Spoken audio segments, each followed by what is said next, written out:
Praise lord.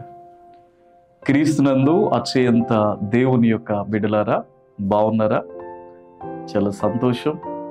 దేవుని మహాకృపలో మీరందరూ క్షేమంగా ఉన్నారని నేను ప్రభుని బట్టి ఆనందిస్తూ ఉన్నా. అన్నట్టు ఈ చిన్న పరిచర్యను ఇతరులకు పరిచయం చేస్తూ ఉన్నారు కదా, పరిచయం చేయండి.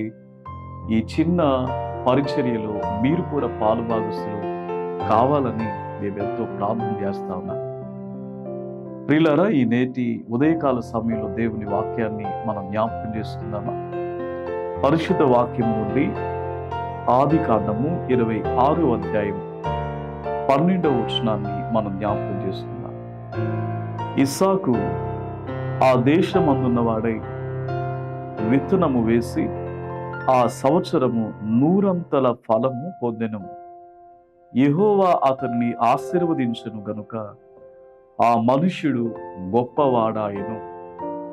ఈ మాటలు చదువుతూ ఉంటుంటే ఇస్సాకు వలె నేను కూడా గొప్పవాడు కావాలన్నటువంటి ఆలోచన మీలో ఉంది కదా ప్రియులారా. భూమి మీద జీవన విధానాన్ని కొనసాగిస్తున్నటువంటి ప్రతి మనుషుని యొక్క ఉద్దేశం ఏంటో తెలుసా? గొప్పవాళ్ళు కావాలని. అది వంకర త్రోవనైనా నుండి కానీ, మరి ఏ విధము చేతనైనా కానీ గొప్పవాడు కావాలన్నటువంటి ఆలోచన, గొప్పవాళ్ళుగా ఎదగాలన్నటువంటి కలలు, తలంపులు ప్రతి మనుషుని జీవితంలో సర్వసాధారణంగా మనకు కనిపిస్తాయి. అయితే ప్రియులారా, నీ జీవితం ఈ భూమి మీద గొప్పగా మార్చబడాలంటే నీ జీవితంలో ప్రార్థన ఎంతో అవసరం. దేవునితో సహవాసం కలిగి ఉండటం అవసరం. యోహాను శుభవార్తలో ప్రభు అన్నాడు, మీరు ఫలించండి అని చెప్పి. ఎవరు ఫలిస్తారు? ఆయనతో సహవాసము కలిగిన వారు, క్రీస్తు మాటకు లోబడి జీవించినటువంటి వారు. అంత మాత్రమే కాదు ప్రియులారా, ఆయన ఏది చేయవద్దన్నారో అది చేయక ప్రభు అనుదినం తన వాక్యం ద్వారా ఏదైతే చేయమని మనకు తెలియజేస్తున్నారో దానిని చేయడం ద్వారా ఈ భూమి మీద మనం గొప్పవాళ్ళుగా మార్చబడతాం. మనందరికీ తెలుసు ప్రియులారా, దేవుని సేవలో ఒకప్పుడు భయంకరమైనటువంటి స్థితిలో ఉన్నటువంటి వారు ఈ రోజున ఒక జ్యోతుల వలె ప్రకాశిస్తూ ఉన్నారు.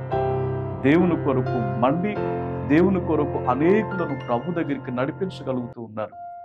గొప్పవారుగానంటే కేవలం ఆస్తిని కలిగినటువంటి వారు మాత్రమే కాదు. గొప్పవారనంటే గొప్ప విద్యను అభ్యసించినటువంటి వారు మాత్రమే కాదు. నేనంటాను, క్రీస్తును కలిగి ఉన్నవారు గొప్పవారు, క్రీస్తును ప్రేమించేవారు గొప్పవారు, క్రీస్తును సంపాదించి క్రీస్తును తమ హృదయములో ఆరాధించేవారు గొప్పవారు.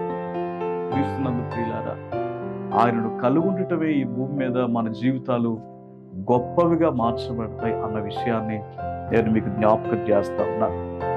ఈ ఉదయకాల సమయంలో బైబిల్లో మనం చూస్తే యోసేపును గురించి ఒక మాట ఉంది. ఏంటో తెలుసునా ప్రియులారా?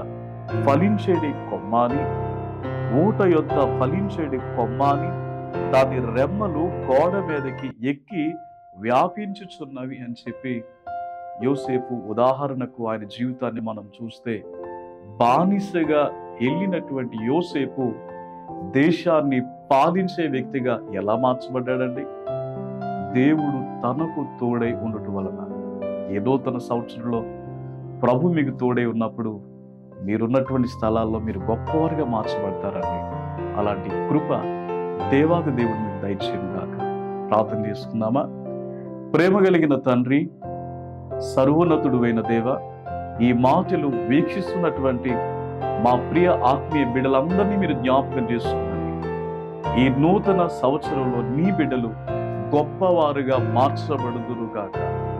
అన్ని విషయాలలో నీ బిడ్డలు వర్ధిల్లింపబడుదురుగాక. ఆశీర్వదించండి నాయన. యోసేపు జీవితాన్ని గొప్ప చేసిన తండ్రి, ఇస్సాకు వేసినటువంటి విత్తనములు ఫలించుట ద్వారా అన్ని విషయాలలో ఆయనను మీరు ఆశీర్వదించారు. ఈ సంవత్సరం ప్రతి ఒక్కరు కూడా మిమ్మల్ని ప్రేమించి మిమ్మల్ని వెంబడించి వారి జీవితాలు దీవెనకరంగా మార్చున్నారు. యేసు నామం పేరిట అడుగుచున్నాను తండ్రి.